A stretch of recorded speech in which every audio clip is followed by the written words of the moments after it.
Season 8, Episode 11, Number 318 of the Decoded Podcast.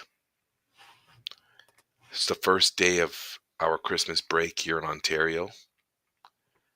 I gotta tell you, it's nice to wake up and not have to go to work, focus on other things. But what I was thinking about was the change in routine here that's gonna happen to me. There's gonna be a change. And then I was thinking, is the change worth it? Because when it's going to be time to reset in 2 weeks to go back to work, am I going to wish that I hadn't changed my routine? So these are kind of the things floating around my head on this Saturday morning. Yeah, I you're know. gonna regret it. I'll just say because I'm on the I started to get a little bit angry, low key angry. People yesterday saying, "Oh, are you looking forward to the break?"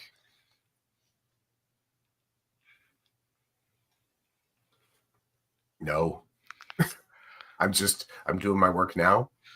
I won't do work next week, or I'll do other work. Right.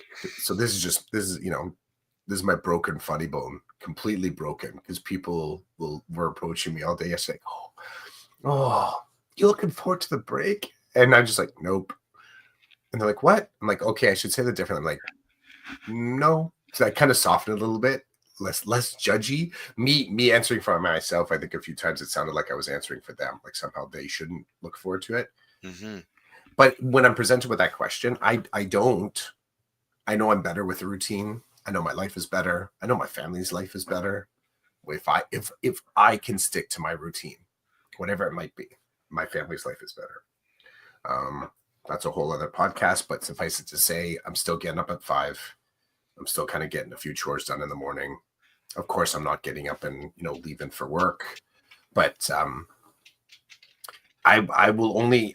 It's funny. I won't say I'm changing my routine. I'm just allowing the changes to impact the routine. So I'm not actively subtracting anything out of it. But now that I'm going to be at home for 2 weeks, I no longer have access to my workplace.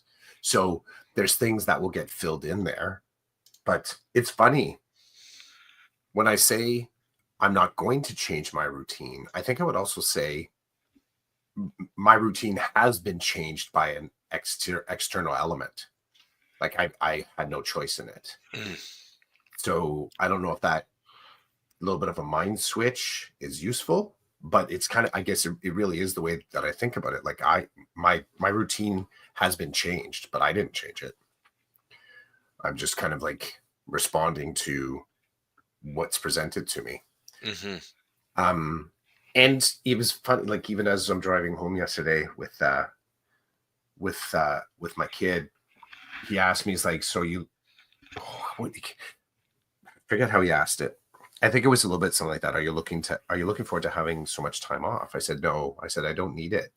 I said, I would actually much rather, and then of course I went too far, but I said, like, I would rather only have, if we could have 1 week off at Christmas, just one, and then take that week and drop it like at the end of May or something like that. Or take, I said my preference would be to start a week early and then get a week off at the end of October, and then get a week off in December, and then get a week off in March, and then get a week off in May. I said I would rather have that. I think that would be more useful. I said 2 weeks off, it ends up eating itself alive. Like there's not enough. I get it that people go traveling. I get it, all that stuff. But that's what's sort of feeding into my brain when someone says, are you looking forward to having this time off? I'm like, no. No. I'm good. I'll take it. Right? I'll take it. I'll use it for something. But my routine's been changed. I won't change my routine, but my routine's been changed. Gotcha. Kind of went dark. It's a little dark. I don't know. That's dark? Is that dark? Is it overly pragmatic?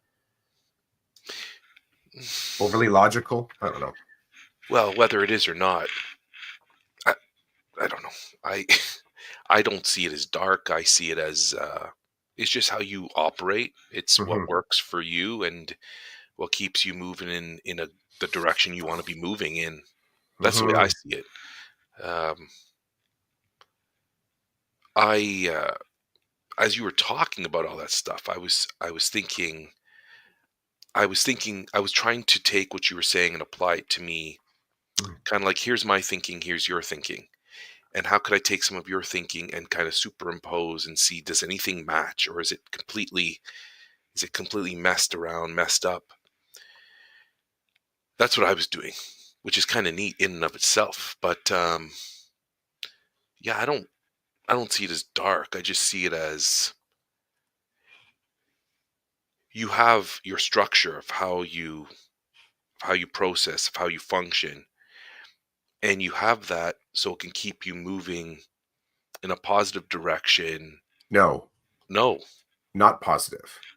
And What? as you're talking here, it's funny because there's no guarantee, and I won't say positive or negative.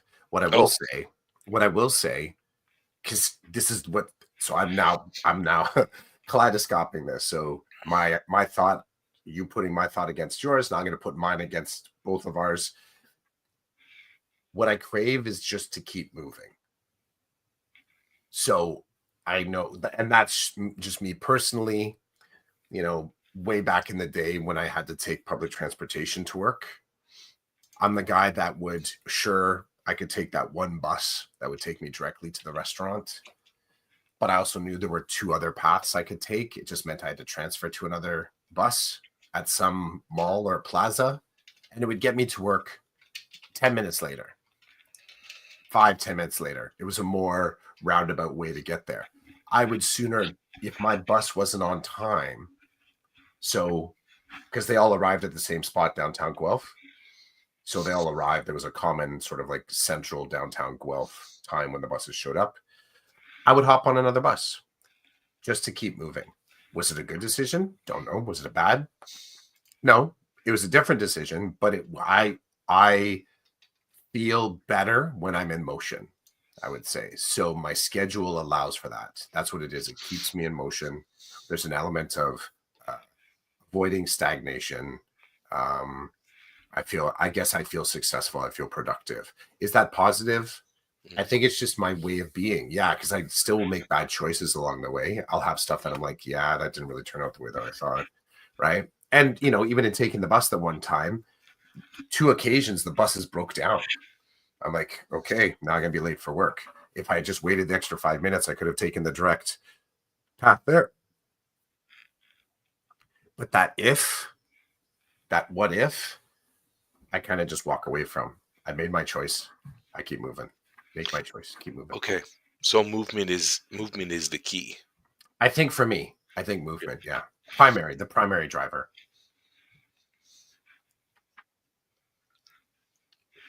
That's good. Um, Good morning to Gary. Thanks for Good morning, joining Gary. us. Happy winter break, Christmas break, Gary. You might be meeting Gary next week. Nice, Yeah, might be nice. meeting Gary, which is going to be good. I'm hoping to see Gary Hmm. as well. We'll see how that plays out. Have you heard anyone say Happy Christmas? Happy Christmas rather than Merry Christmas. Hmm. Um, if so, I've not paid attention to that. So no, it's like when you ask me that question, it doesn't come bounding out of my brain like, yes, this is a thing. I don't know. Happy Christmas. Yeah, it's Happy Christmas. Doesn't roll off the tongue. Well, it's not how we've been trained, right? We've been trained for Merry Christmas. I'm um watching a show with Karen, Black Doves or Hmm. Black Dove on Netflix. And it's a spy thriller. And it Hmm. does part of some of the scenes take place during Christmas. And that's what they're saying. So it's British. I think it takes place in London, London, England. And they were saying Happy Christmas to each other. And I was like, Happy Christmas. I don't think I've ever heard that before. But then I also flipped. And so you say Merry Christmas. And we had kind of like, a couple little giggles things like you took a pause even saying that to me before. Sort of like the question, do you say Do you say Merry Christmas to someone who is not, a celebrant, a Christian celebrant? So there's that idea that Merry Christmas. It's kind of funny. I think the itchy sweater on that is that when we say Merry Christmas, the fear is that the person is not Catholic or Christian. So you're kind of like, do you actually say that to people that are not religiously sort of like focusing on the holiday?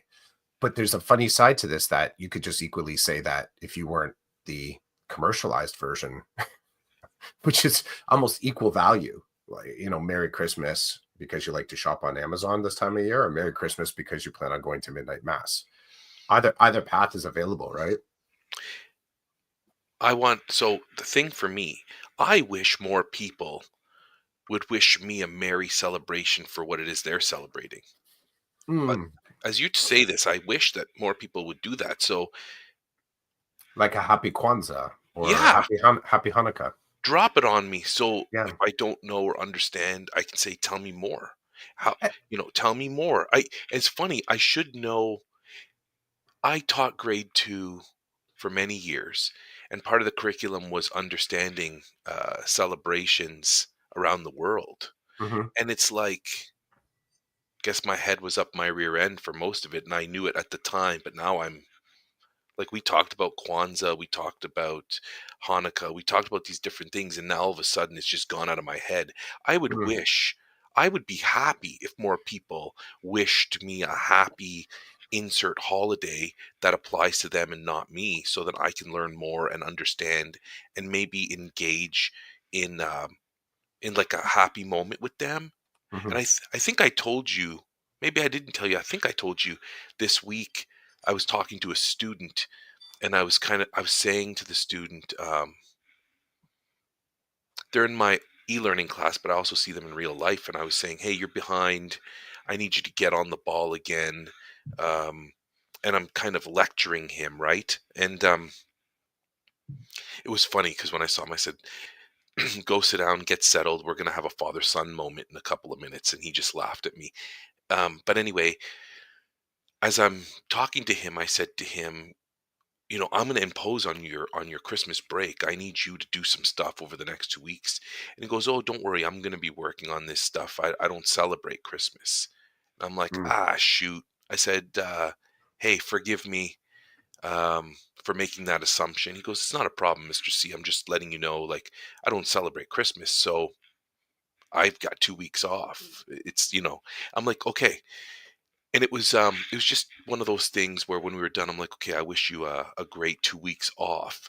Just trying to be, I'm not going to keep hammering him with Christmas when he tells me it's a foreign idea, it's a foreign celebration. Now, mhm, you know, when we were done talking, he did say, like, he obviously benefits from it. He gets 2 weeks off. He gets to eat foods that aren't normally around for, during the other times of the year. So there's a benefit to, hey, I really dig this Christmas thing because there are some cool benefits to it, but it's not where I come from and who I am and what I believe in. It's not a mainstay. I'm like, okay, but I'm not, I- if I'm not constantly thinking, "Oh, I better not say Merry Christmas to somebody." If I want to say Merry Christmas to you, I'm going to say Merry Christmas to you. And if you want to wish me a happy Hanukkah or a great Kwanzaa, I'm not going to be like, "What the hell are you doing that for?" I'm probably going to say, "Oh, shoot, tell me more. Like, when is the actual day? What do you do on that day? Fill me in." I want you I would like the people I'm communicating with to share with me the good times that they're looking forward to, or the celebrations they're looking forward to. I'm happy to do that. And maybe not everybody is. I'm not scared to wish you a Merry Christmas. If I know you're not a Christmas guy, I'm not going to pound you over the head with it. But I don't know everybody. I don't know how they function or what they're about. It's what I'm talking to you about right now, and my feelings towards it is like what I said to you in the on ramp about shoot, I don't remember the topic, but I remember this vibe. Oh, of telling people this isn't my role. This isn't what you're telling me, what you're sharing with me is great, but I'm not going to help you here. This isn't my space to be in. It's the same thing. I don't care. That's not true. It's not that I don't care. It doesn't matter to me, uh, in a way that I'm not going to bend over backwards. I celebrate Christmas. I work for a Catholic school board. I believe in the faith. Merry Christmas. And then when you tell me, "Oh, I don't celebrate Christmas," then I'll say, "What, do you celebrate anything?" And or enjoy these 2 weeks off, or I'll see you in 2 weeks whether you can enjoy it or not. I won't see you for 2 weeks. It's like it's a great point to start a conversation if one is looking to do that. The kids in my class, Do they celebrate Christmas, the kids in your class? yeah, yeah, they Okay, seem to. okay. So what I've done throughout this school year, I've done it a few different times, is that we've done I think I've told you before, I use this tool from, I think it's from Sweden, called More Than One Story. And it's a great, I'll share it. I can share with you. Maybe Gary wanted too. But if you check it out online, it's like a like a hangout game. It really is. It's a game that I think it's a government, Swedish government, Finnish government, one of the two put together. And it's in English. You can access it, and it's conversation starters. That's really all it is, and it is slightly gamified. But I use it. A lot of our boards have gone through. Well, I'll say my board has gone through. Our board has gone through this when we were looking at equitable ways to build classrooms and equitable ways to get to know students. I put the link in our chat there.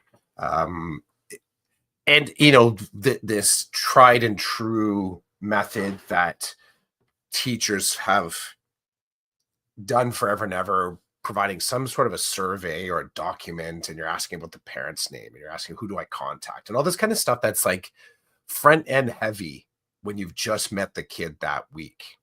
And it's kind of penal in a lot of ways that, you get your class, even more so now, you get your whole class, and then you ask them to fill out a document about, who should I contact, and what is your guardian's email address, and what's your favorite food, or tell me something about you.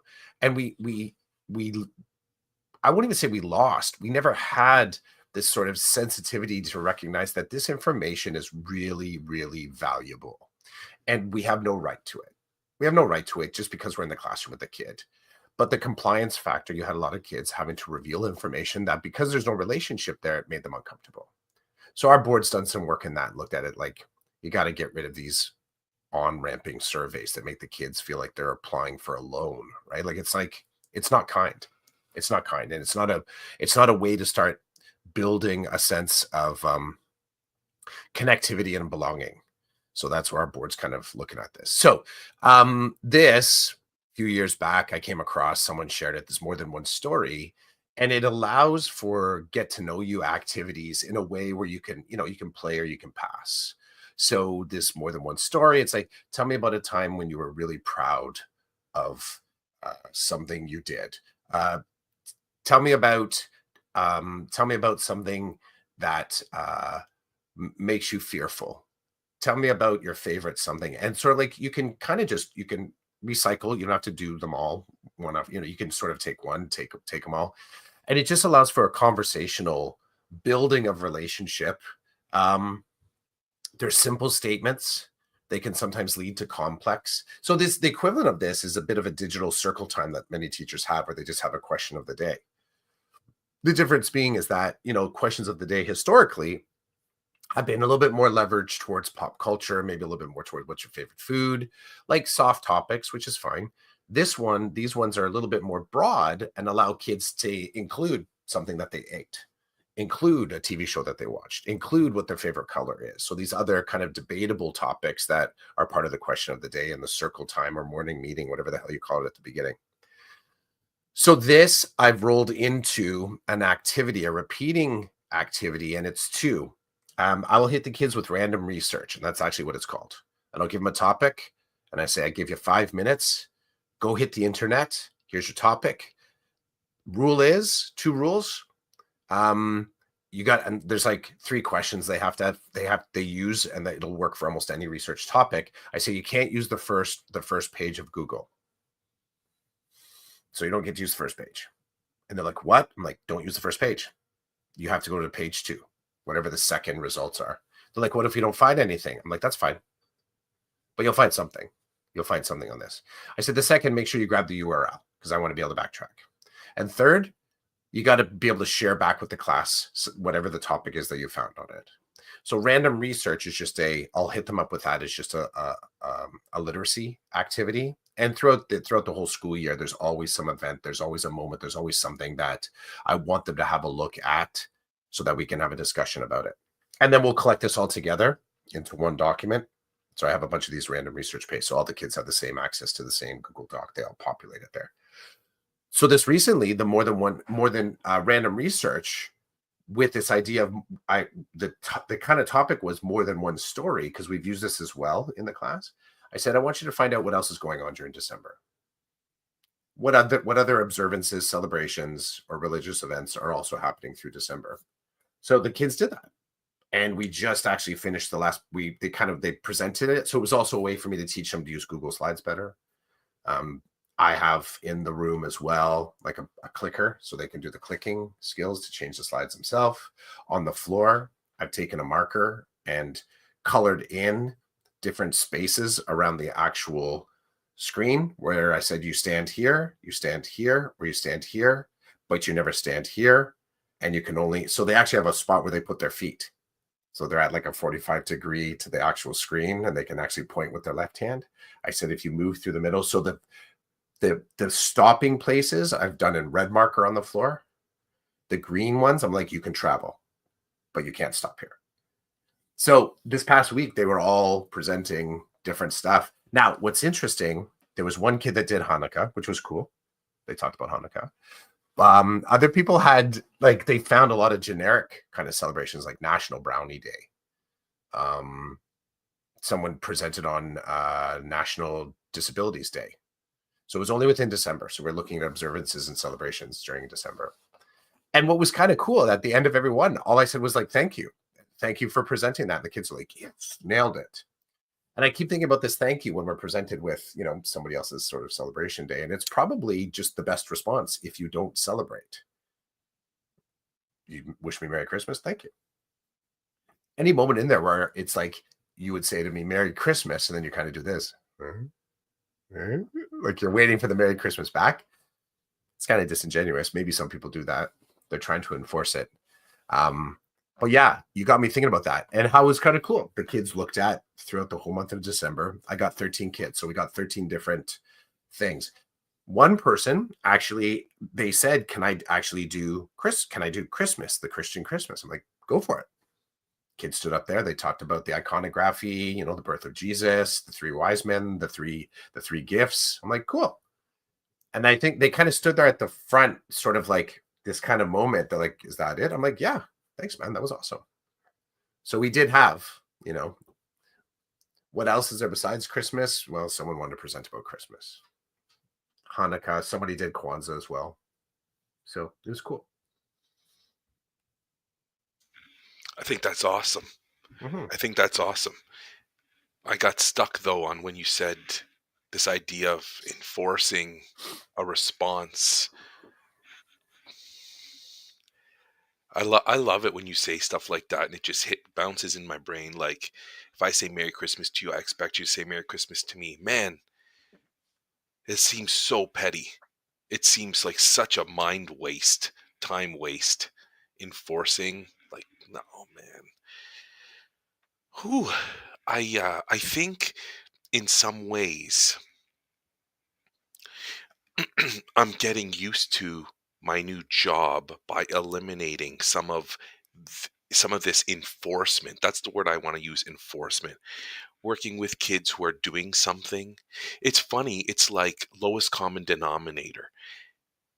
You're working with a student who's done nothing over the last 3 weeks, like literally nothing.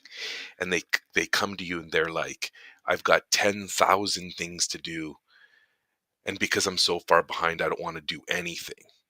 And I'm like, well, you're here and I'm here. We're going to do something. Do you want to pick or do you need me to pick? And they're like, I don't know. And it's like you start to build. I feel like it's like like Tetris. The things are the little cubes are coming down. You have to position them so you can build.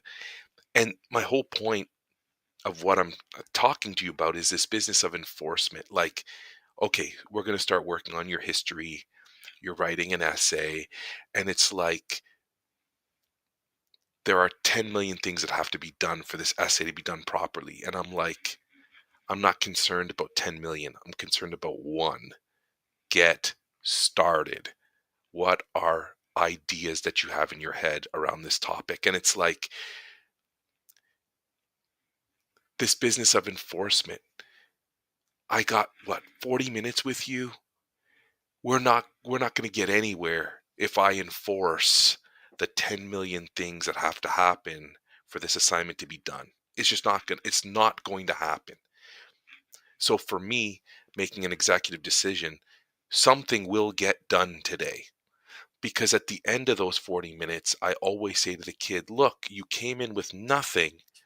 You're leaving with something. And they're like, but. And I'm like, no buts. I can email your teacher and tell them we did something. If your parents give you heck for going to school and nothing really happened, I can tell them, no, I worked with your child for 40 minutes today and this is what was accomplished. It's like enforcement. Everybody's walking around with a badge and I'm the washed up cop who's been, relegated to a room in the building. Go here. You get to keep your badge, but we're not going to give you any real responsibility. And then people come in and they're talking enforcement and I'm like, 40 minutes, 35 minutes, 80 minutes. That's all I got. That's all I got. Uh Movement. We're going to go back to movement. Movement is good. Getting getting to work on something is good. It's good for your brain to see that you can engage with something. It's not going to kill you. You can have me pushing back on you in certain ways depending on what you need and how you're feeling. I feel like when we get to enforcement, maybe a lot of other things fall apart because we're so focused on enforcement. And again, as I say this, I have a narrow perspective, but it's mine. So when somebody else gives me their narrow perspective, I do my best to listen and I do my best to try to understand. And then I do my best to say, I see your narrow perspective. I understand where you're coming from. And within your perspective, I can help give you a tiny little piece that fits in there. But that's all I can give. I got nothing else. If you want more, you're in the wrong place. You're talking to the wrong person. Enforcement. I really like that. I really like that. Here's where enforcement is valuable, though, and maybe it's not. Maybe enforcement isn't the word, but it's in the wheelhouse. And you got me thinking about this in your current portfolio, working with the kids in the student success room. Back in the day, and you totally tripped me up with this. Back in the day, before student success was a thing, so I was there. I was there in that space before student success. Actually, the language became formalized. The student success portfolio originally was entirely managed by guidance. And what you would get is you would get a short list of kids that you needed to kind of track and pay attention to. So I'm going back to models that were in existence back in 2002. So quite a long time ago. Some people might be kind of surprised that, that student success kind of like frame was kind of in its baby form back then. So that's when I was in guidance, and we were given a list of students that was kind of anecdotally split up amongst all the guidance counselors. Say, okay, you need to meet with these kids, figure out how to do it. That was it. That was the frame. Figure out how to do it. And there was any number of reasons why they needed check-ins. Back in the day, there was TAP. Before it, I think it was called TAP, Teacher Advocacy, Teacher Assistant, and it was basically TAP was an earlier version of student success. I'm really digging out the artifacts here. And this was where teachers had a list. So teachers in the school just had lists of kids that you were checking in on. And then it was sort of centralized with guidance. And then Ministry of Education and the board started to talk about student success as a standalone entity. So when I left the portfolio out of guidance, that next year was when I went into alt ed. And that was the year also they started to assign sections for it in high school. So they came in strong off the front end and they said, okay, we're going to give you 7 sections or 9 sections of it, something like that. And it would allow you to have one full-time person the whole year round. And then you'd sort of divide up those extra 3 sections amongst other teachers. And the school that I was at, we had the Wildcat Den, which is basically like your 208 room, but a dedicated room for student success stuff. What I had built before that, though, the year before, was I called it a homework club. And what I would do is I'd go to the dollar store and buy party invitations and like whatever was the most cutesy, balloony kind of a thing. And I would take Corolla markers and I'd put a kid's name on the front of the envelope. And I would inside it say, you've been invited to homework club. You really need to come and hang out with Clef. There'll be some snacks and we're going to figure out how to complete whatever assignment. And I would put that in the teacher's mailboxes, stacks of them, and say, can you give these out to the students in the class? So that was my initial kind of like getting the kids into there. Inevitably, even though after I told the kid what they were coming to me to work on, they'd show up with these envelopes and they're kind of like, what the hell's this? I'm like, it's your invite to homework club. If they didn't bring it, they'd often show up at the door and they're like, I don't know why I'm here, but I was told to come see you. So I actually had at the door, I just had a crappy little printout. I say, check out the clipboard. And on the clipboard, I had, I wrote walk-in prompts. And I had several questions on there. And I don't remember all the questions I had in there, but one of the first questions is, why am I here? And that wasn't for them to ask me. They could, but it was for them to ask themselves, why am I here? And then I think it was like, I kind of think I covered like the who, what, where, when, why, and how. I was trying to be cheeky, but they were all basically questions that got them thinking about their purpose for walking into this room. So it was a very directive way for them to start thinking about what they are accountable for. And if they made it to the end of the 5 questions, whatever it was, and they still didn't know why they were there, I'd say, okay, see you later. Like if they made it through the 5 questions and they still couldn't figure out that they needed to get a task done, I would just let them go back to class. Okay. Because at that point, I've been clear. And I'm kind of at the time, I was also thinking that for me to, because there wasn't a framework where at the time where I had to say, you must sit down and work on this task.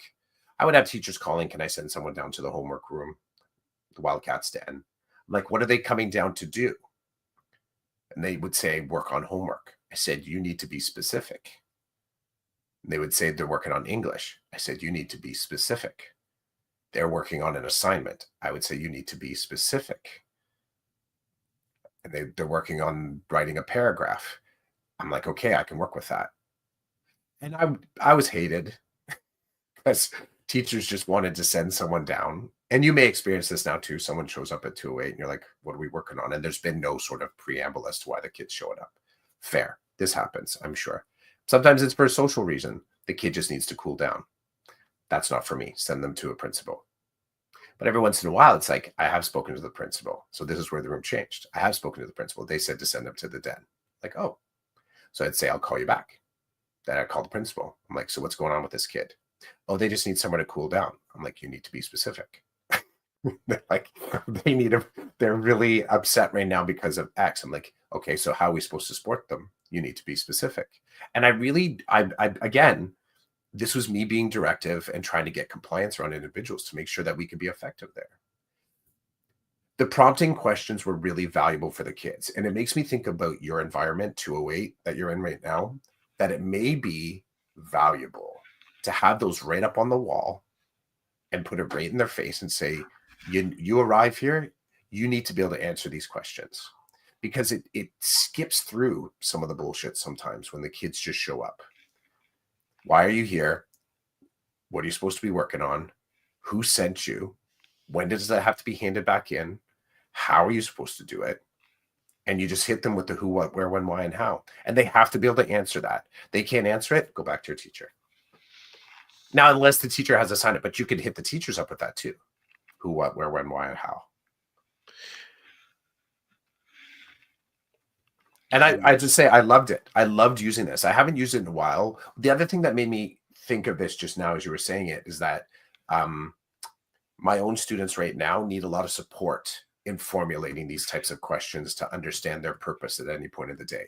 So modeling this almost feels like, wow, people know this. I no longer make that assumption. I'm going to make it explicit. You've been in a meeting this week, meetings this week, where tell me explicitly about how we're going to move forward with this plan has become the key, almost foundational thing. Tell me explicitly who's going to be involved in this plan. Tell me explicitly as to how we're going to move forward with this plan so that we can be as clear as possible. And I find this valuable thinking. Do people roll their eyes? Yep. Do people get a little bit exasperated? Yep. But I also find that it slows the moment down just enough that everybody gets into the same conversation. And it's a freaking clown car sometimes, buddy. You know this. All of us sort of piling into this idea. It's like, how many different people are going to be a part of it? When in fact, you only needed 2, 3, 4. The rest of you, get the hell out. We don't need you right now. We'll reach out when we need you. So I like that. If they're not prepared to be there and do the work, they're not prepared to kind of follow along, let them go. Say okay. And I also I like the this idea of the dump and run. Why are you here? So that would be me asking it. Or the person just shows up at the door and they come and they sit down. I'll sort of turn and I'll look at them like, yes? My teacher sent me here. Okay. That's where I use your okay. Okay. And then I wait another second. I'm like, and? I don't know. Okay, go back to class then. And I'll wait for the direct question. I have to finish this essay. Okay, you can do that in class. Can you help me with it? That might be a key prompt to be up on the wall because I have to teach some of my students to do that. Can you show me? Can you help me? Can you explain to me? Students come in and sit down. You point to the anchor chart. Where are you at on this? Which one do you need? The enforcement. And that's where I would do the enforcement. That would be my enforcement of getting to know you because the camping out factor just ain't going to work. And if you got 22 kids in there, come on. You're going to do that interview. You're going to sit there and do the who, what, where, when, why, and how of it? Come on. No. I don't know. I like what you're saying because it's reminding me that it's it's reminding me to consider where I'm at on my journey, where I'm at with my confidence level and my leadership capacity within the role I'm in. Mm-hmm. And in the last couple of weeks, I've been flexing more on those things. Good. I've been feeling two really cool examples. One example is the other day a student came in and he was distracted. I know him as well. He struggles. Like he doesn't want to do any work. And unfortunately, I've seen a pattern from his teacher. Um, I've seen a pattern that he's been removed from the classroom, and I don't know if it's for the most authentic reasons, but this is just a vibe I have. I've not spoken to anybody. So he's in the room and he's kind of floating around. I went up to him and I said, listen, like the room is full. You can clearly see that the teachers in the room we're going around, we're making sure people are supported and stuff. And I said to him personally, like, you're distracting me. You're not, what are you doing? Why are you here? And he says, you know what, Mr. C, I don't even know why I'm here. I got to class and she said, go to 208. I'm like, okay. So I get my laptop and I said, it says right here, you're working on this assignment. And here's like what I'm supposed to do to support you. He's like, okay. I'm like, so have a seat and get started. You got like 4 minutes before I come back around to you turn on the friggin' computer, put your phone in your pocket. Like I give, three very black and white instructions, what I expect to see when I return. I get back, none of that's done. So I'm like, look, I'm going to talk to you about it again. And then you're just going to leave. Like you're not staying. And it's kind of like the people around were hearing and and s- you build relationships with these people because you see them often in that room, and they're like, wow, man, like Chidiak, this isn't how he normally operates. And I'm just like, how I operate is I'm happy to help, but you're like making a mockery of this room. It's already a clown car in here. We don't need we don't need any more inauthentic clown car stuff added. So I'm like, you're just gonna go back. And then he kind of looked at me kind of like confused because I don't normally talk to people that way, but you can't even sit down and get started. Like whatever your needs are, I've seen you sit down and get started before.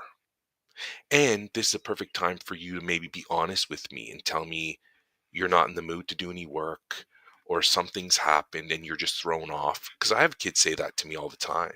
They're like, I just can't focus. I'm like, okay, let me help you. Let me try to guide you to some kind of focus. We'll try it. We'll see what happens. At the end of that, I basically said, he did eventually settle, but time wasting and me not able to literally sit with him for the whole time. At the end of it, I said, it's very simple. When I'm in here, I'm pretty easygoing, but man, when you come in here and you're just not interested in any of this, then I'm going to start asking some harder questions and I'm going to talk to your teacher because this isn't cool. Like maybe you're doing nothing there. Okay. But you can't come here and do absolutely nothing and disturb other people. Um, and then so I'm kind of flexing more on that. And I certainly I don't want to send people back. But at the same time, when the room is full and there are actually people there who want to get stuff done, who are being like, they're like, I got to get this done, or I got to work on this thing because my teacher's putting heat on me, whatever. It's like, come on, man, we got work to do here. You can't just come here and do nothing. Mhm. And I'm, like I said, I'm pretty chill, but it can't be in my face, like in your face, I'm going to do nothing. That doesn't work for me as a human. And then the second thing, we're having a lot more kids walk in the room and say, I'm supposed to be in history, but I didn't go there first. I came here. And I'm like, this doesn't work. This doesn't work. So what I do is like, I say to them, I'm happy to call your teacher today and check in with them, but be prepared for the consequences of that. Not Some teachers are like, thanks, Roland, for calling. Can you please let attendance know where they are and that they're present? And tell them that they can't do this again. They need to come to class and check in with me. I'm like, 100%. Then there are other teachers who are like, nope, send them back. They need to come here first. I'm like, I totally understand. And depending on the situation, I'll say to the teacher, that's not going to happen. They're just going to skip class. So I understand what they did is not appropriate. I will talk to them about it. I don't know if they're going to listen to me, but I will certainly deliver your message. And sometimes I say, yes, okay, I'll give them those instructions. And I say to the kid, here are your instructions. And then they leave and I don't know where they go. And sometimes I will advocate for the kid. It's all about the situation. It's all about the history. But I've said to teachers, I don't know where they're going to go. And that's going to cause problems in the hallway. And it's going to cause a bunch of things, right? So anyway, I'm flexing. So yesterday, this was pretty cool. Yesterday, period 5, I'm in the room, but there was an assembly. Two kids walk in, one of them's a frequent flyer and the other one's not, but they're best friends. They walk in, they're like, hey, Mr. C, can we work in here? And I'm like, have you gone to your period 5 class yet? No. I'm like, you guys are putting me in an awkward position. There's an assembly. I'm about to call. If your teachers are already gone, this is not good because I can't reach them. Like it's fraught with problems for me, right? So, and I like to resolve my issues. I don't like them to like be unresolved. So I call the one teacher And I'm like, so and so's here. They want to work. And I said, I will ensure that they actually work. I guarantee you they will do some work. They're like, no problem. Them being in the assembly is just going to be a gong show for that kid anyway. So at least we know where they are. If you're supervising them and you're good with it, I'm like, I am. So I email attendance and I'm like, so and so's in room 208. They're present. They're working. I'm supervising. Please make sure they're not marked absent. Attendance response is thanks for letting us know. I call the next kid's teacher. And I know this teacher because I used to work with her when I was in elementary and she was in elementary. And I'm like, so and so's in 208. She goes, 208's open? I'm like, yeah, it's open. And she's like, I thought for sure you'd be closed for the assembly. I'm like, this is actually one of the times that we should be open because there's all kinds of people that can't deal with what's going to happen in the gym, right? For legit reasons. It's just too much for them on this last day, the last hours or whatever. So she's like, of course the kid can be there. What are they going to do? So I said to the kid, what are you going to work on? And she tells me I'm going to do some history. This is what I'm going to do. I'm like, awesome. Again, the teacher says, I already marked them absent. I said, well, with you, if you're good with it, I will email attendance, CCU, and ask attendance to change it because I'm supervising and they're working in here. Teacher's like, yeah, do it. Dude, a month ago, I would have looked at the kid and said, go back to your class. I'm not calling anybody. I'm not dealing with attendance. I don't know what to do. But now it's like, you look at the kid, I look at the kid, and I'm like, what vibe am I getting? Is this worth it? And I'm like, what's this going to do? And I told my administrators this the other day. I have called teachers where they're like, I'm not changing the attendance. I marked them absent. If they can stay in 208, but I'm not changing the attendance. And I've said to the kid, like I hold the phone, I'm like, your teachers marked you absent. They're not changing it. Are you going back? They're like, no, I'm not going back. I'm like, okay, you can stay here, but I'm not overriding what they just said. Now my administrators all looked at me like, why not? And I'm like, because I can't be burning bridges with every single teacher I deal with. I need to, it's important for me. If I call the teacher and tell them this is on you, then it's on them. And it's important for me to actually be truthful to that for me. Now, after looking at my administrators' faces, I'm now learning on how to massage that a little bit better so that because the kid's going to get a phone call home, it's going to cause all kinds of issues. But in those situations, I have no problem telling people what I did and why I didn't change the attendance. I'm not stepping on somebody else's toes when I tell them, I'm not going to step on your toes. What do you want to do here? Now, if that's bad practice, then you're going to tell me it's bad practice and I'm going to change my practice. But until then, I'm not going to step on another teacher's toes if I say I'm not gonna. I'm learning, but I'm flexing what I call leadership. I'm flexing my way of operating as an educator. At the end of the day, I still feel like it's about supporting the kids, getting them to do something. I'm learning. And I'm learning from the other teachers around me who have been doing this for a while. I don't know if I told you, I was so mad at a kid one day and I told one of the student success teachers, that kid's never coming back. And they smiled and they looked at me and they said, you want to reconsider your position? They didn't tell me you can't do that. They just said, you might want to reconsider your position. You're kind of upset right now. It was a great moment because they actually gave me grace because they could have easily said, you can't do that, Roland. Come on. This is room 208. This is where they all land. And I'm like, that kid's never coming back because I was hurt. I took it personally. My ego was damaged at that moment. And this student success teacher was like, it's not about any of that stuff. I understand you're pissed off. You have every reason to be, but take a step back, look at the big picture, talk to me about it later when you're not so emotional. I'm learning, but I tell you, I leave, my nerves are like shot because I'm constantly open to what's coming my way and it's sensitive. I'm sensitive. I don't even know where to start with what you said. Well, we can start with Gary says that there's some inspiring and great reflection going on here.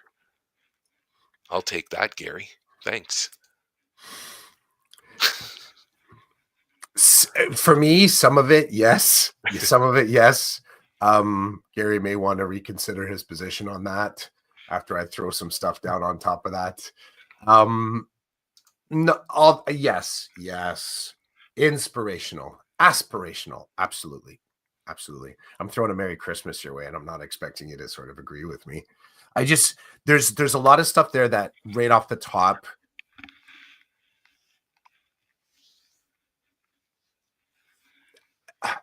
So I guess I'm being cautious because I've been in this space. I've been in your space. I've been in this space, similar space, not the exact same. I've been in the same sort of like position on the learning curve. I've come up to the top. I've sort of like I've done the up and downs and tried to figure out like what is the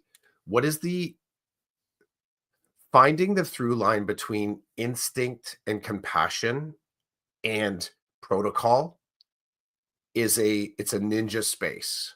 And I get that things change and I get that things evolve quickly. And I get that sometimes, what you set in motion, you have to quickly reconsider your position on it. I would entirely agree with the emotional decisions are not useful in my world. The emotionality, compassion's different. Emotions I separate. Compassion allows me to get to grace, emotion doesn't. Because compassion allows you to sort of look at something with a 10,000-foot sort of space at some point. Emotion tends to just kind of like arm wrestle with me all the time. So that's my sort of like my philosophical divide there. I would say no, not emotions. Yes, compassion. And you could say, well, compassion is emotion. I'm like, but it's a useful, I find it's kind of like it's a technically useful tool to get some space around an idea that might be on fire.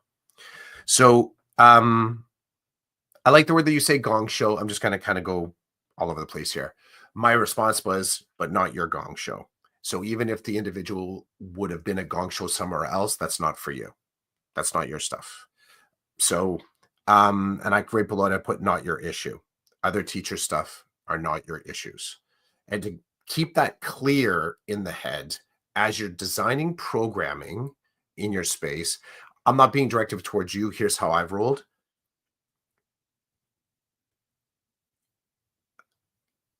When I came into alt ed, right away I was TPA'd. So I came in as the head, came in not really knowing what to do, had a lot of really great mentors, did fine, whatever the rating system was at the time on my TPA. Principal put everything away, tucked it all away. He goes, now I want to ask you the most important question in this whole thing. And he said, it's not even on the books. He goes, but I want you to consider this moving forward. With every move you make, how is your approach personalized and alternative? What you do here in alt ed can't be like what's done in the classroom. Otherwise, we don't need alt ed. It makes me think of your space right now in 208. What you do in that room can't be like what is done in the regular classroom. So I think you are in this personalized alternative space. And to hold that at the center of your decision making will allow you to access resources, strategies, pedagogies that won't make sense anywhere else but outside of that room. But it's a highly technical approach because it means you have to come in with a broader toolbox. It also allows you to skate around this idea that somehow there's magic that happens in your room. And I've hated magic from the very beginning of my student success career because I felt eventually insulted when people would say, give them to Clough. There's just something about Clough. And I didn't want that kind of um, notoriety. Even though it happened, I know I can't stop it. Someone might say that. There's just something about working with, Clough will fix it, Clough will help. So on the inside, I made sure I had a pretty shrewd tackle box. And I was operating from a space where even if somebody wasn't good at it, I could teach them to do the things that I do. So I never had a kid with me that didn't have a plan. They don't get to hang out unless on the plan they needed a cool down period. And that plan would say, you get to cool down for 15 minutes. And then the plan would say, in that 15 minutes, here's the work that you're expected to do for that plan. And I had notes on this. So anybody walked in, I would be able to say, they are here for 15 minutes. Here's a timer. They're gone and they're going back to class. If there was something about them not being able to go back to class, that's not on me, but I would send them back to class. And then I would have the professional conversations either with admin or guidance or the parents saying, this kid is, it doesn't seem like this kid's going to return to class, but that's not a me issue. That's a classroom problem. So here you go. And if the kid is going to be with me, what's the plan? So every single kid had some sort of a learning plan or a purpose plan for being in the room, and they didn't get to change it. I would not let a kid change their plan without consultation with whatever parties were there. So there was no just showing up. And this is some of the things I learned with this homework club, where some teachers would just expect me to figure out what to do with the kid because they weren't attending, or they weren't happy, or they weren't doing the essay, or they were poking the kid beside them. I became very cautious to being included on somebody's invisible list. Just send them to Clough. I'm like, nope. And I was actually brought into the principal's office one time, kind of a conversation like, why are you so locked down on this? And in my mind, I thought, because I can't be effective if I'm not. And if I do have purpose here and I do have accountability, then I have to be this shrewd. This is a professionally managed space. So if I'm going to create the framework for it, then I'm going to create the framework for it. And I'm going to hold this framework and everyone accountable to it, including my leadership and my parallel partners, any of the classroom teachers. What I wrote, no space, no equals no plan, not your issue, send them away, not your gong show. Oh yeah. And staff must respect the process that you have in place in that room, which might mean I gave so many talks at staff meetings saying, this is how it works. Here's the form. Here's my email. Here's what we're going to do. Because the last thing I want is for students to not be in your class, not be in my space, and to think they can be in the hallway. And the attendance accountability, you're right. You don't change it. That's singularly that teacher's responsibility and the fiduciary legal ramifications of having their attendance changed can impact them at some unforeseen future when they're called to testify, was that kid in your classroom? We can see by the attendance they were present that day, but there's no notes to actually say where the kid was. And the parents are saying that they didn't set the fire, that they were actually, in class that day. So you're right. But then that makes me think then there's a flawed system for attendance, which shouldn't include you having, there should be a parallel attendance. There should be some other process that's very clear. And what your accountability for the kid in that room needs to be available and included in the master attendance in some way. If the kid actually does get offloaded to you, because technically the teacher is only accounting for the kid being in the room. And I've actually argued this point with other people. The kid leaves your room for an activity, they're no longer present. So there has to be a way to document that they were in there for the first 30 minutes and then left, because ultimately that teacher's responsible for it. And as far as this creating problems at home for the phone call, yeah, I've walked away from that. I don't care about that anymore. I just don't. If I need to have a conversation about that in a different space, or if it somehow creates a hostile environment at home because I kind of followed the rule, then I'll have that conversation. But I'll say, if we can't follow the rule because of this condition, then we need to adjust the rule. But I'll follow the rule. And I have done this. I've told the kids before, I said, you now have created a scenario where I have to sort of make contact on a Friday. This is going to ruin your weekend likely. They're like, what do you mean? I said, because I'm going to speak directly to what happened. You did it on a Friday, this thing that happened. They're like, but my parents are going to get so upset. I said, I know, and I'm just giving you a heads up about that. You want to talk about how to talk about them? Let's build a plan. But this will cause some problems over the weekend. I won't be able to play my Switch. I said, I know. I said, but I have to deliver this. This happened today. I'm not going to carry it through the weekend. this has now become between you and your parents, and I'm not going to get between you and your parents.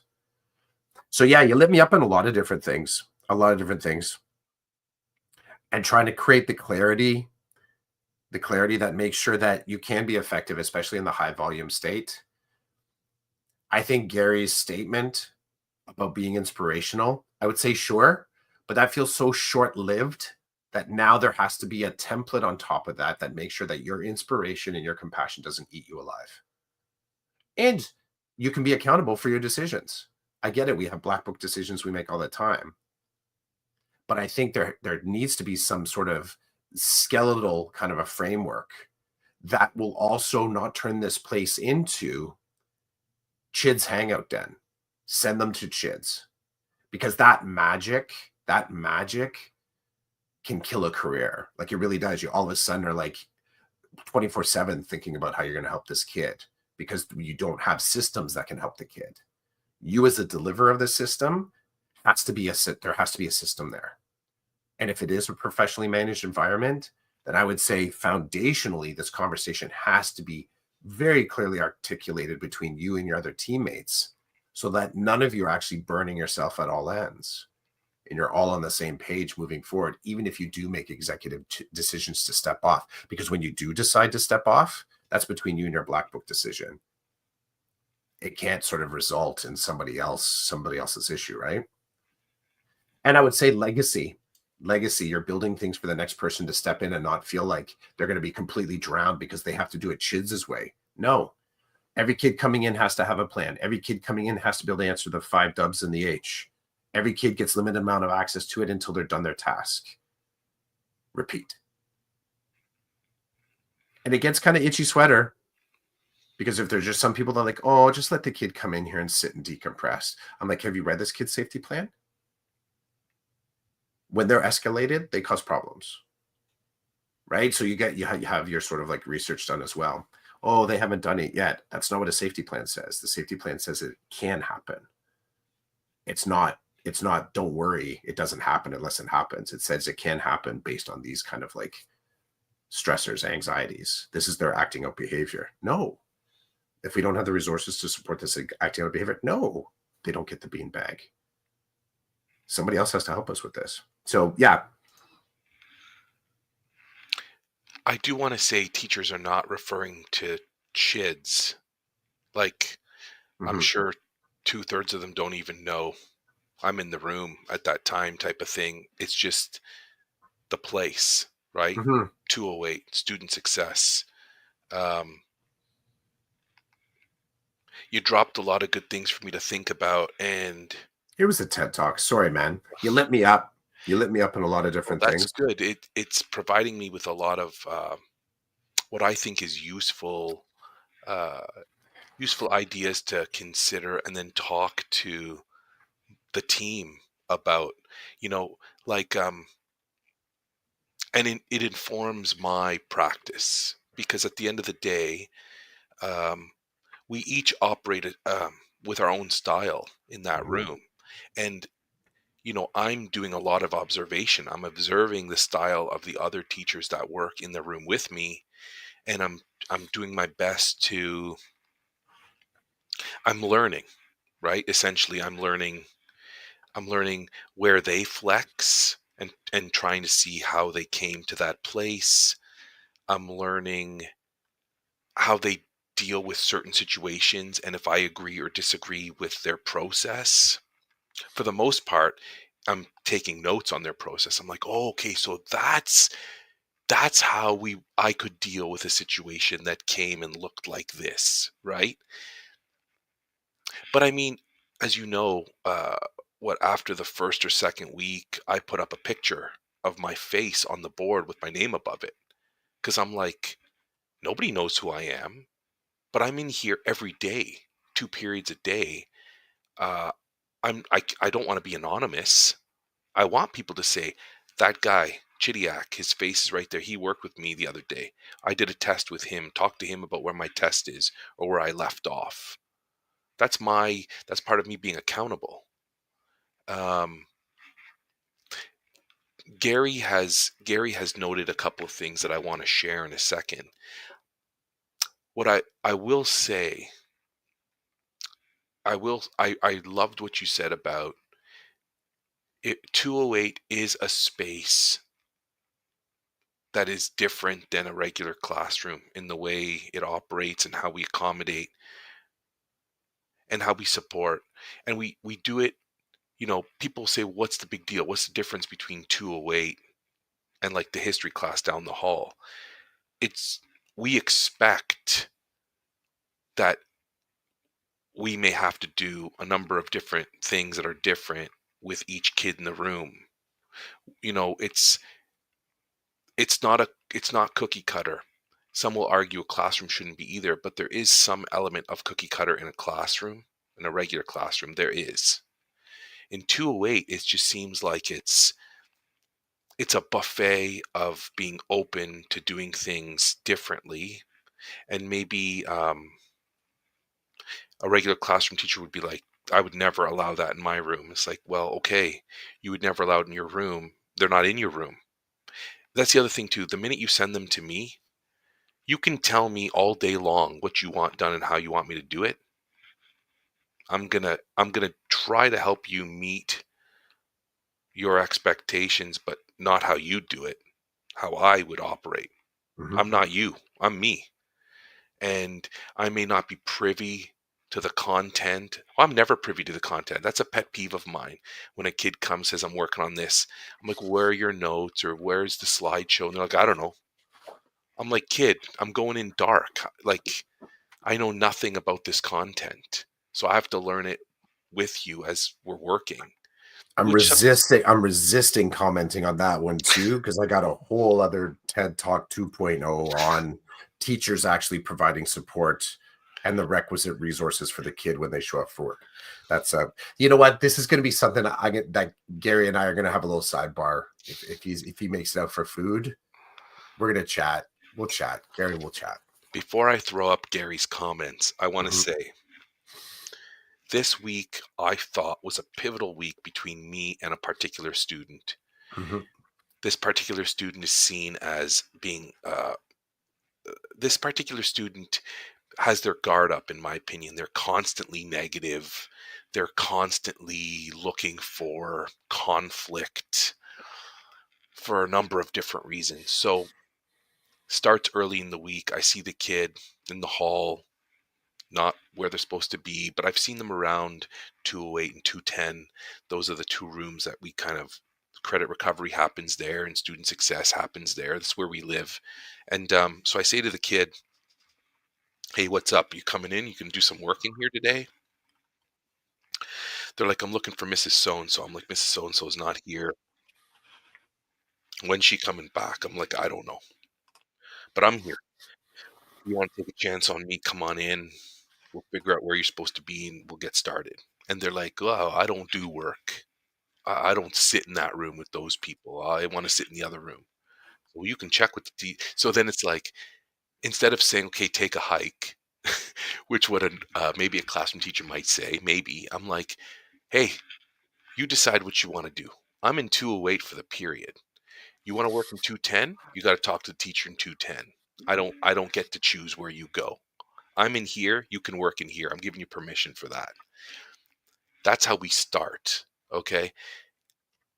The kid came in every day, period 1 and period 5 when I was there, and it started with, I'm not going to do anything. I can't do anything. I'm stupid. This sucks. I hate school. I want to be at home sleeping. To saying the exact same things on Friday, but working on a computer in uniform, which is hilarious.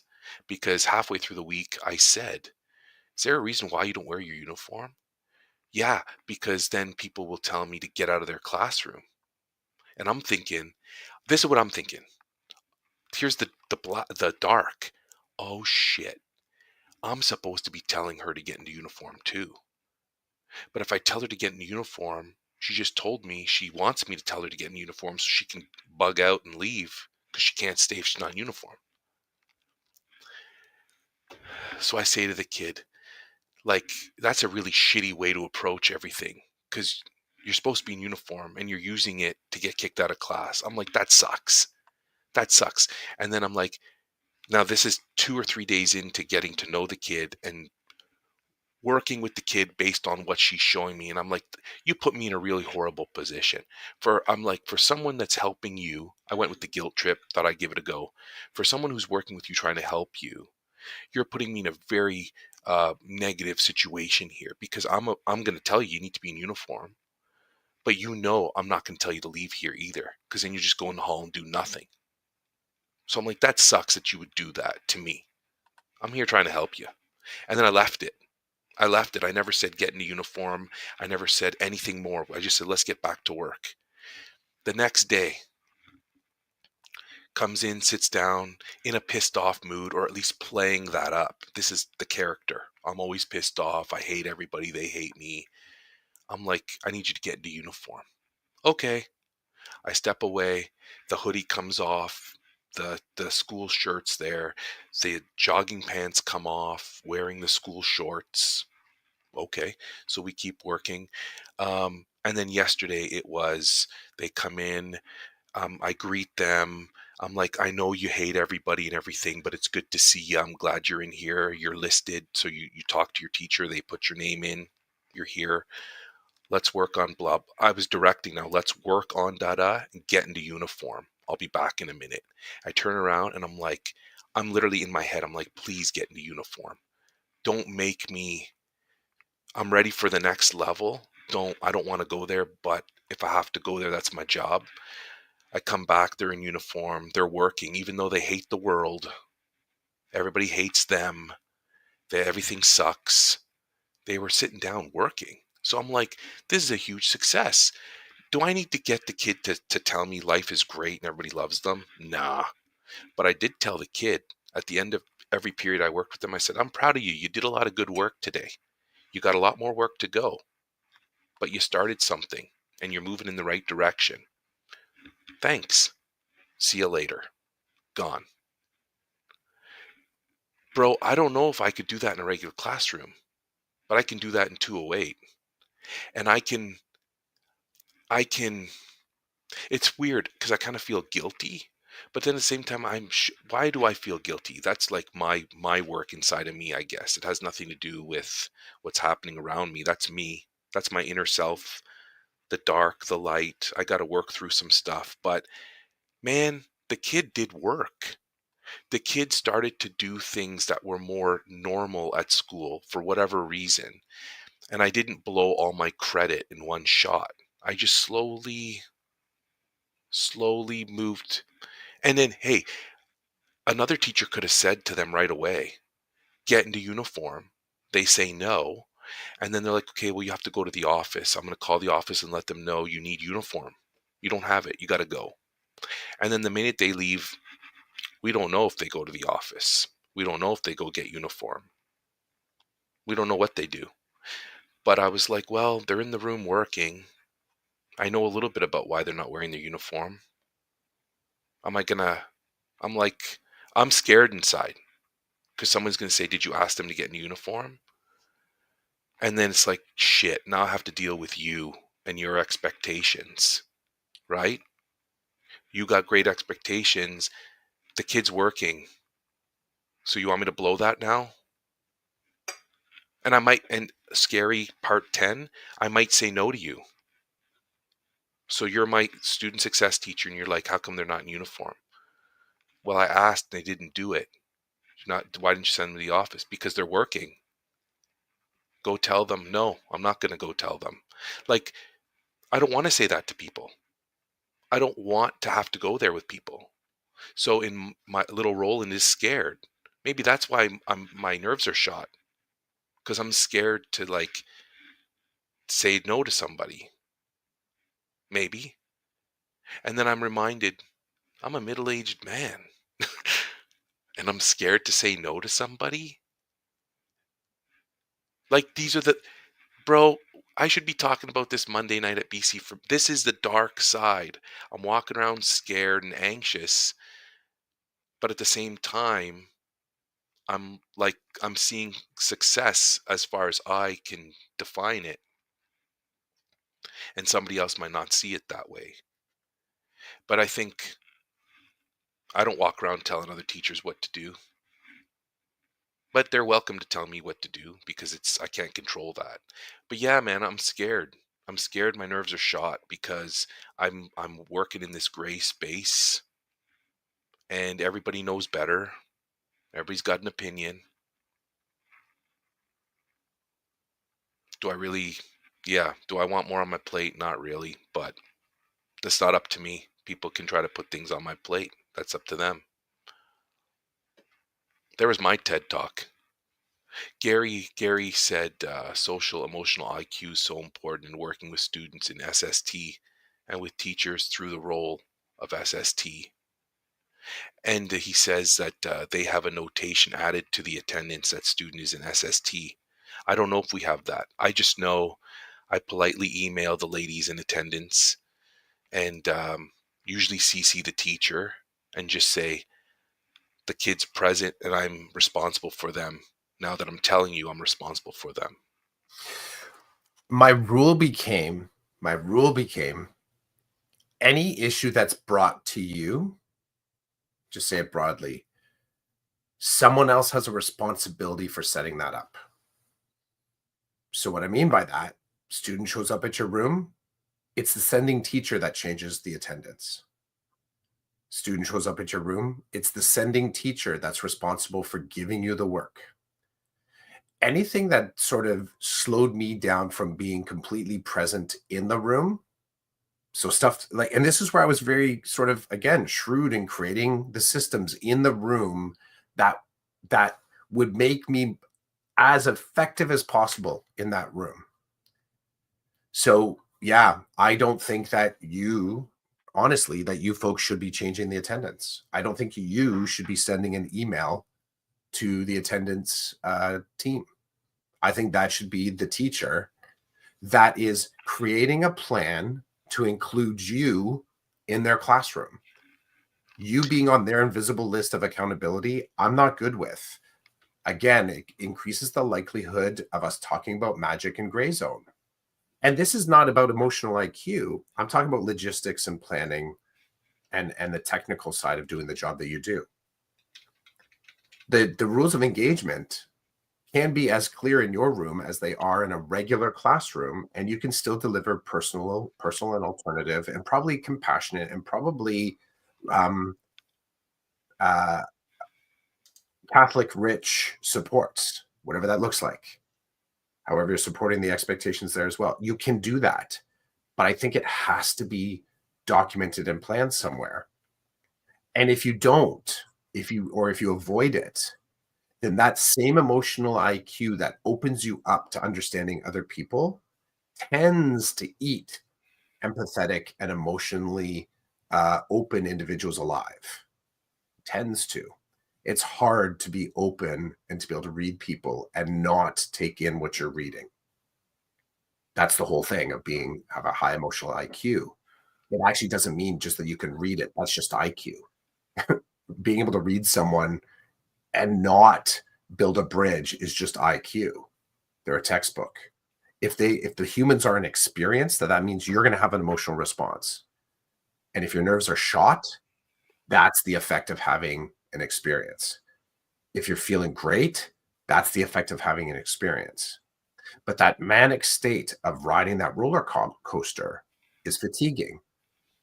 And individuals often will say, I have compassion fatigue, or I've had to go into therapy, or like there's these other things we do. Which if that is something that we have to consider, let's make it part of the conversation. If we have to include it, let's make it part of the planning so that we're not burning our teachers out that are running these personalized and alternative spaces. It just doesn't seem reasonable. I should probably be more clear on. So a lot of these situations come from students showing up in 208 and basically causing difficulty for the classroom teacher. Mhm. And then it's for me, it's okay. Basically, if I take it on, then I take it on. And if that means because the I just take it on. I tell the teacher this is what I'm gonna do because now I'm taking it on. for the most part, what happens is, and this is another good one, teachers will sign their students into 208 and then they'll call 15 minutes in and say, hey, is Jimmy there? And I'm like, nope, Jimmy's not there. I'm like, okay, can you please call me when he gets there? And I'm like, yep. Hang up the phone, make a note. Then they'll call maybe 30 minutes later, is Jimmy there? I'm like, no. They're like, okay, I'm changing the attendance because I marked them present because we had agreed that they would go to 208, and you're telling me they're not there. I'm like, they're not here. Have you seen them? I've not seen them. Okay. Then it's like, then I've had kids come to me say, I was marked absent period one. I'm like, yeah, you weren't in class and you weren't in 208. I don't know where you were, but when your teacher calls and asks, I'm not going to lie to them. They're looking at me all like I'm crazy. I'm like, where? I don't know where you were. So you were absent. That's a simple one, or this has happened too, where there's miscommunication. Everybody knows they were in 208, but they still get marked absent. It's an honest mistake. And then it's like the kids losing their mind, like, oh my God, my parents just texted me. They want to know where I was. I'm like, you were in here. And it was all approved. Like your teacher signed you in. And then it's like, can you help? I'm like, yeah, of course I can help. And then that's a call to attendance and be like, I think there's a problem because parents were notified they were absent, but they were in here. Their teacher signed them in, like everything's legit. And then attendance is like, awesome, we'll fix it. Right. Um, so it's not all like a one way thing. It ebbs and flows. I take on responsibility when I feel it's my duty to do so. And like I told you earlier in the on ramp, I'm learning to say, no, that's not my responsibility. I'll direct you to the person that apparently is responsible for this. It's not Mhm. me, though. So I'm Mhm. happy to listen to you. I'm happy to offer some kind of support, but I'm not taking this on. I'm not writing it down in my notebook as something to do. It's not for me to do. I'm learning how to do that, which feels great. Because, Mhm. like, no, if it's on my plate, it's on my plate. But if it's not, I'm not putting it on. Nope. Just like I don't call you and put things on your plate that don't belong to you. No.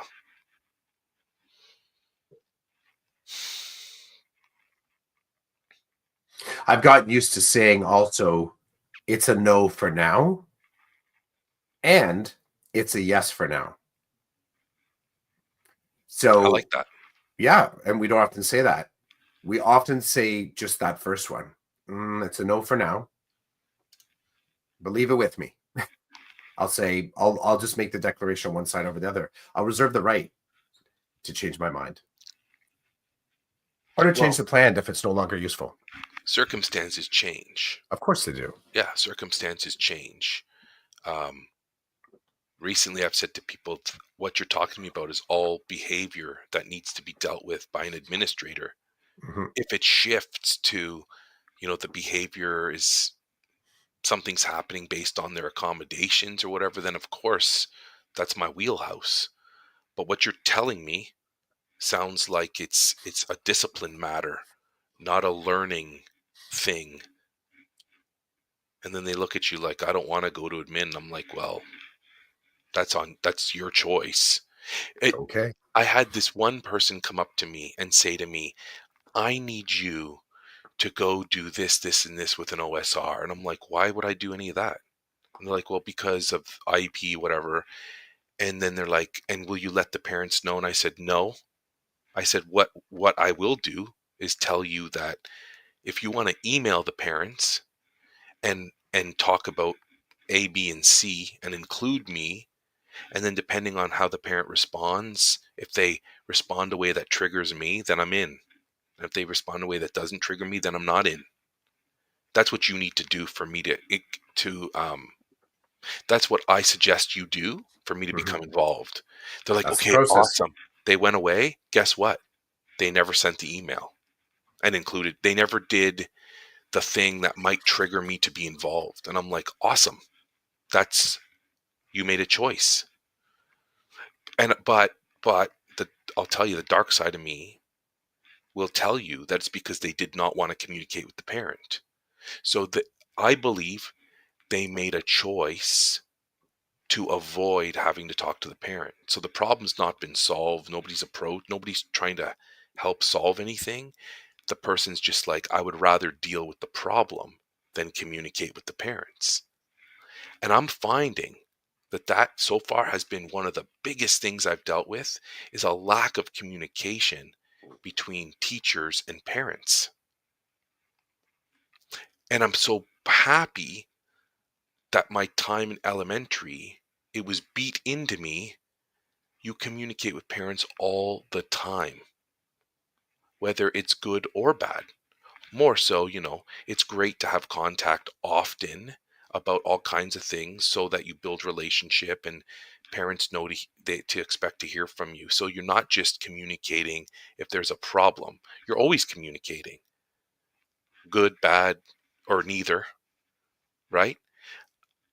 That was beat into me. Monthly newsletters, digital stuff. Like I was communicating with parents all the time and it wasn't always by telephone. Sometimes the phone. I hated the phone until I became a re-engagement teacher. Now I'm on the phone all the time. It's whack. But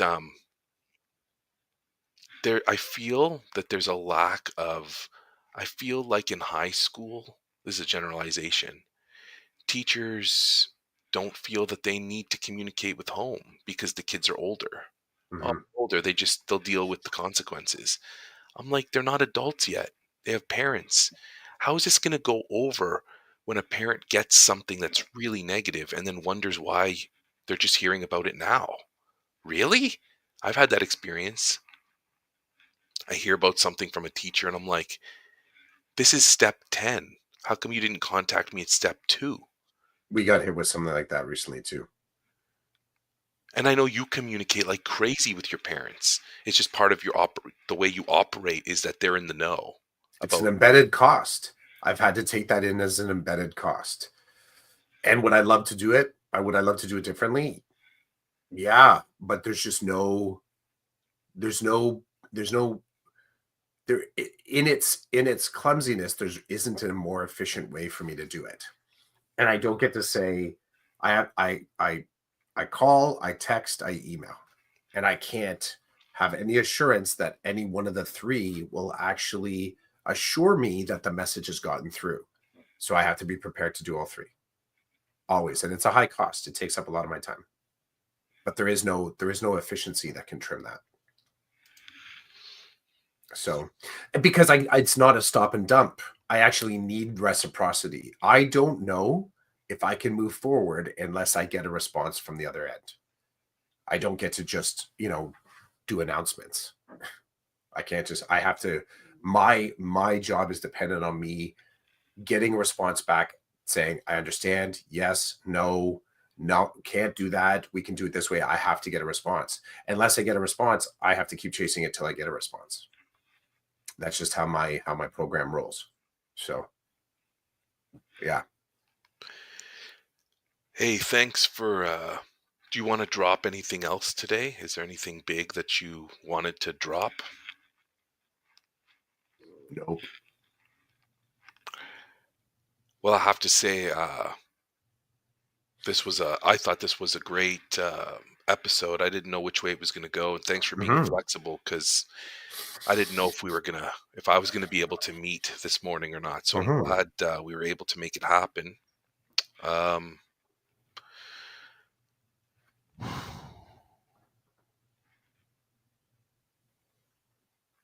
I'm wondering about my 2 weeks. I got time right in front of me, and I'm not exactly sure how I'm going to spend it, but I know that I'll be in and around the house a lot, that's for sure. Hmm. Um, I want to say thanks to Gary and other listeners for checking us out today. Thank you. Thank you. And that's it, man. I'm ready to punch out if you're ready. I'm happy to clock out, bro. Stuff to do today. Tonight's games night with that family Oh, that we hang out with. So, oh, and you'll like this. So here's the thing. I ordered a dozen donuts from Desserts, which is a little independent bakery um, near us, and they're good. This is the place that they bring the fritters. They bring the fritters. It's good stuff. So I gotta go. It's kind of interesting the way they work. There's a plaza on the west side of town, and they Mhm. take your car color and license plate. And I don't even know where the hell they come from, to be honest. But I'll just be sitting in the car waiting, and all of a sudden there's just and I turn around and there's someone at my window with like a bakery box of donuts. They're like, "You, Chris?" I am. Thanks, man. You pay online, you order direct. I actually don't even know where their bakery is. They have a Facebook page, but I've always been happy with their stuff. So I'm going to grab those and bring them to the event tonight. That's oh, is it happening at your house or are you going to their house? We're going there. We're going to Okay. their house. They're hosting. So Karen had said she wanted to pick up like a gingerbread house or something for them. I'm like, I don't know. Why give them a dessert that gives them work? They're like, well, maybe the kids will do it. I'm like, maybe. So I didn't tell her, but I ordered these donuts. I'll tell her I got the donuts. I And love it. So the donuts are being delivered to your house and then you're going to no, their no, no, Oh, no. sorry. I got to go to the plaza. There's a plaza on the Okay. other side of town where I You gotta gotta, go pick them up. I gotta pick them up. Yeah. That's So, awesome. hmm Well, I hope you have a great games night and I hope people enjoy the donuts. it'll be good. Awesome. Hey, uh, Merry Christmas to everybody who Mm, celebrates happy Christmas. Christmas. Happy Christmas. Happy Christmas, Merry Christmas, happy holidays, happy break from work and school if you get a break. Not everybody Happy, does. happy holidays to you and yours from the Dakota podcast. This was season 8, episode 11, number 318, the Decoded Podcast. Peace.